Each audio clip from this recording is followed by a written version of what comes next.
suku yang ada di pedalaman Mamuju, Sulawesi Barat. Salah satu kain khasnya adalah kain tenun Sayu, yang merupakan salah satu kain tenun dengan motif tertua di dunia. Tari Sayu merupakan tarian khas Sulawesi Barat yang berasal dari suku Kalumpang, di mana menggunakan pakaian adat yang disebut bei. Tarian ini biasanya dipersembahkan pada acara tertentu seperti penjemputan para pejabat atau tamu kehormatan.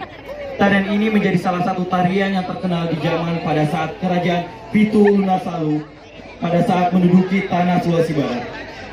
Sanggar Prasbara Manakara, Mamuju, Sulawesi Barat. Selamat menyaksikan.